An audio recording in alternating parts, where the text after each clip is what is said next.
Hoy quiero hablarles sobre algo que por un tiempo lo superé y después volvió, que es la ensoñación excesiva o maladaptive daydreaming. Yo investigué para hacer este video, cuidado. Un tema que es muy común y a veces la gente, como no conoce que tiene un nombre o no conoce que, no sé si es un trastorno, no sé si llega a ser un trastorno, no sé cómo se calificaría en la psicología, ahora la vamos a investigar. Es algo que repasa mucho más en las chicas, que es la ensoñación excesiva. Y es cuando vos creas constantemente escenarios ficticios, ya sea de la vida real o de una historia completamente ficticia con personajes o con personas famosas, por ejemplo, y como que te haces ahí en tu cabeza una historia. Yo sé que parece algo muy común, pero había sido que es un re trastorno, boludo, y debe salir de un re trauma. O sea que estamos todos re traumados. Yo pensaba que era algo re común, pero también siempre me pregunté,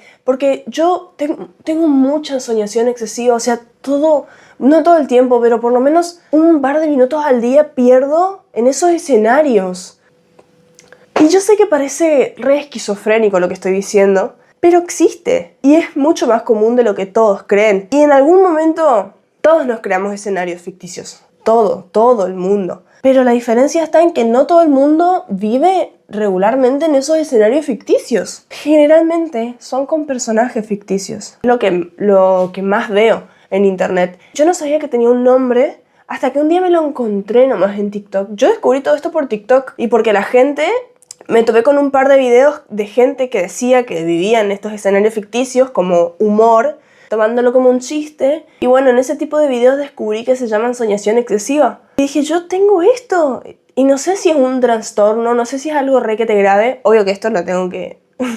en un video de YouTube no lo voy a resolver. O sea, yo voy a ver, puedo ver en internet de dónde sale o qué puede ser. Pero no va a ser hasta el día que vaya con el psicólogo que voy a saber. Con personajes ficticios, de animes, películas, hasta con famosos. La primera vez que esto me pasó, que yo tengo conciencia de que viví en un escenario ficticio, fue más o menos cuando tenía 9 u 8 o 10 años, más o menos por esa edad, donde yo miraba un dibujito que se llamaba Dino Dan y a mí me re gustaba el Dino Dan. Y yo empecé a crear esos escenarios ficticios con el nenito. O sea...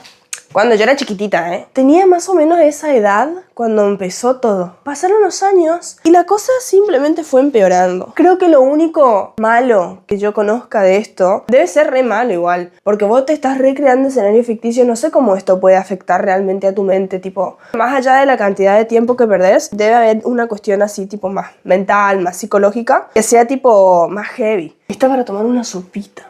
Y no tengo para hacer una sopita. Imagínense, desde más o menos los 10 años hasta hoy, que tengo 19 por cumplir 20, tuve esta condición. Era una enfermedad. Es que no sé cómo llamarlo. A ver. Es una alteración mental. Bueno, fenómeno psicológico. ¿Cuál les gusta más? ¿Alteración mental o fenómeno psicológico? Me gusta más alteración mental. Fenómeno psicológico es como que, hay un fenómeno. Desorden. Problema de salud mental. De mal en peor. Bueno, vamos a llamarlo alteración mental. Esta alteración mental la tengo hace como 10 años. Ay, no, suena re feo alteración mental. Suena como que tengo un re problema. Yo ensueño excesivamente desde hace más de 10 años. Yo nunca lo vi como algo malo. Tenía mis amigas que también lo hacían. Que cuando empezamos a hablarlo me di cuenta que no estaba sola en el mundo, que mis amigas también lo hacían. Y era como que cuando se van a dormir empiezan a imaginar estos escenarios para dormir más rápido o para ayudarse a dormir. Los escenarios ficticios fueron cambiando. Con el pasar de los años conocí a personajes nuevos. Los agarraba tipo por una temporada, por un par de meses o por un par de años. Mis protagonistas. Juro que si yo cuento todos los escenarios ficticios que habré hecho, me internan, boludo, me internan. ¿Saben también que es algo que creo que está muy relacionado con esto? En 2020 se puso muy de moda el shifting. Para mí eso es como que re what the fuck también, o sea, incluso había todo comunidades en TikTok y había tips de que tenés que tomar mucha agua, de que tenés que ponerte los auriculares a la noche cuando vas a dormir, etcétera, etcétera. Y como que te transportabas al universo de la realidad de Harry Potter, por ejemplo. Y es re loco que está muy normalizado. La verdad que me interesa mucho este tema y tenía muchas ganas de hablar porque últimamente... Uy, esto está húmedo. No sé identificar cuando la ropa está fría o está húmeda. Me voy a poner un poco más profunda. No hubo una época de mi vida en la que yo no hice escenarios ficticios en mi cabeza. Siempre estuvo tan pero tan presente la actividad de crear escenarios ficticios en mi cabeza que cuando no lo hacía me daba cuenta. Me pasó 2 veces en mi vida, o sea, imagínense lo arraigado que está, como para que yo sepa cuándo lo dejé de hacer. En esa época yo pensaba, por fin lo estoy dejando de hacer. Encima no es algo que yo elija. Me cuesta, tipo, lo intenté dejar, pero es como que siempre me atrapo otra vez haciendo escenarios ficticios. Y la segunda fue hace unas semanas en las que me di cuenta que se estaba, tipo, calmando, es como ya no lo estaba haciendo tanto. Y de repente, otra vez. Lo malo de esto es cuando afectan tu rutina. Cuando vos estás haciendo algo y pausás lo que estás haciendo y te pones a ensoñar, a vivir en tus escenarios ficticios. En la pandemia no se dan una idea la cantidad de tiempo que perdí, boludo, en estas situaciones. Frente al espejo, con un audio, con una música. Son cosas que no van a pasar nunca. Pero nosotros estábamos ahí una y otra vez con el mismo escenario, con la misma canción. Cuando te das cuenta, perdiste horas de tu vida, ¿entienden? En el mejor de los casos, un par de minutos, pero 1 hora, 2, es un montón, boludo. Es como cuando procrastinas. Como cuando procrastinas es muy difícil arrancar. Bueno, cuando ensoñas excesivamente es re difícil salir. Una parte de tu mente está creando el escenario ficticio y la otra parte de tu mente te dice que estás perdiendo tiempo, que lo dejes de hacer, que te pongas a hacer otras cosas. Y es como que estás y perdés tiempo hasta que en un momento de la remil nada es como que te aburrís y lo dejas de hacer y cuando viste la hora, perdiste 1 hora de tu vida o 2 o 3. Ay, veo casos re extremos, boludo, y digo, ¿cómo puede ser esto? En este punto ni siquiera estoy tratando de escapar de la ensoñación desadaptativa. Lo he estado haciendo desde que tenía 9 años y actualmente tengo 26. Simplemente aprendes a hacerlo en el momento adecuado para que no arruine tu rutina. La ensoñación desadaptativa es solo si este caminar y esta imaginación interrumpen y dificultan tus actividades diarias, como comer, bañarse, estudiar, trabajar. Uy, boludo. Esto ocupó gran parte de mi vida y comencé a no hacer las cosas que más me gustaban y perdí mi identidad. Esto es re fuerte, boludo, para mí. Como que estás en un edit.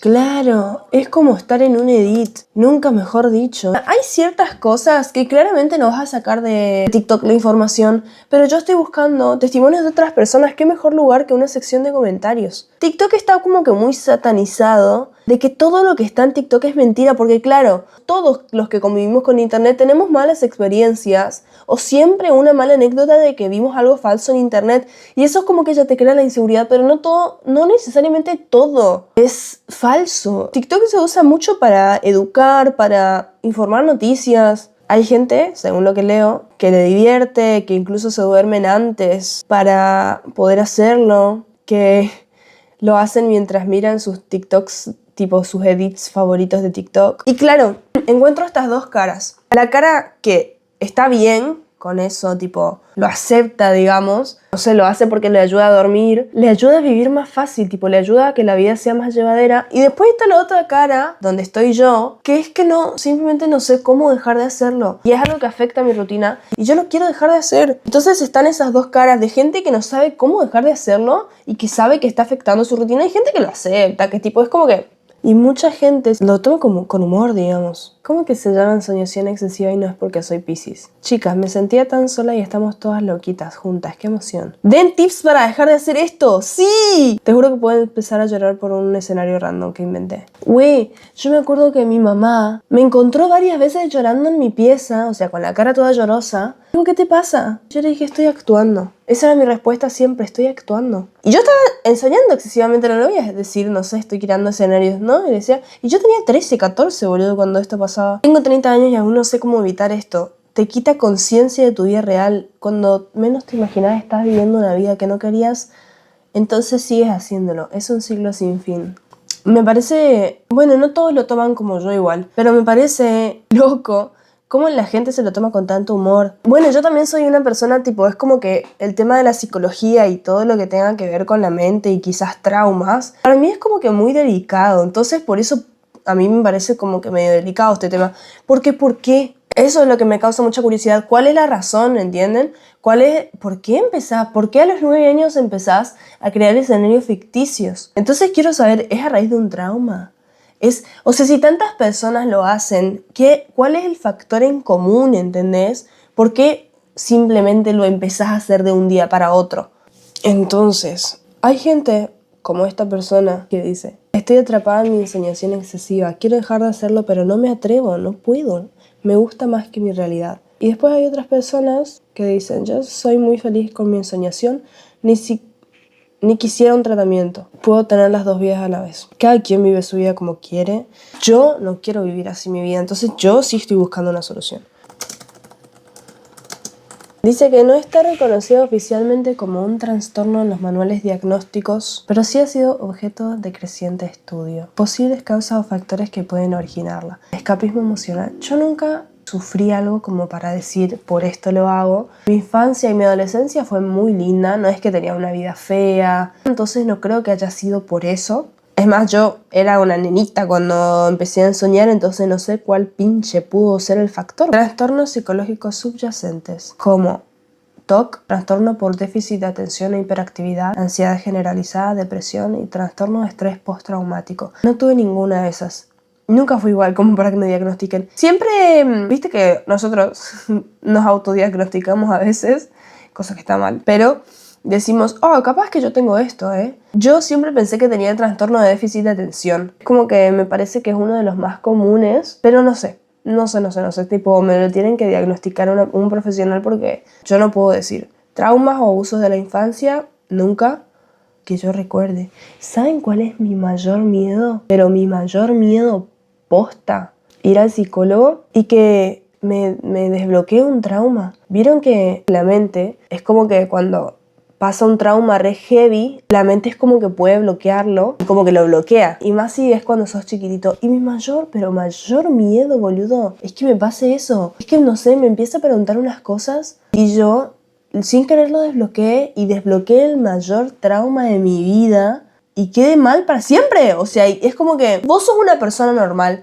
te vas al psicólogo por una cuestión ajena, totalmente random, y de la nada tenés, pero el trauma de tu vida, que te pasó cuando tenías 10 años o 5 años. Te quedás así, boludo. ¿Cómo reaccionás a eso, boludo? Teniendo una vida completamente normal, de repente te enterás que tenías un trauma bloqueado, reprimido, y ahora lo tenés que sanar. ¿Cómo viví después de eso, boludo? Es mi mayor miedo. Tener un trauma ahí re heavy, bloqueado. ¿Soledad o aislamiento social? No. Tampoco. Con pocos vínculos afectivos o se sienten incomprendidas. Me sentí incomprendida gran parte de mi vida, pero no creo que sea por eso. O capaz que sí. Alta creatividad e imaginación. Sí, yo tengo mucha creatividad y mucha imaginación. Una imaginación muy activa y rica pueden ser más propensos. Sobre todo si no encuentran vías creativas saludables para expresarse. Puede ser también. ¿Qué hacer si crees que pasa? ¿Psicoterapia, mindfulness o meditación? Yo siempre quise meditar. Lo pospongo nomás porque a mí me encantaría meditar. Canalización creativa y rutinas estructuradas. ¿Está la solución en mis manos? Lo voy a empezar a solucionar. Vamos a comprar mi cena para concluir con este video.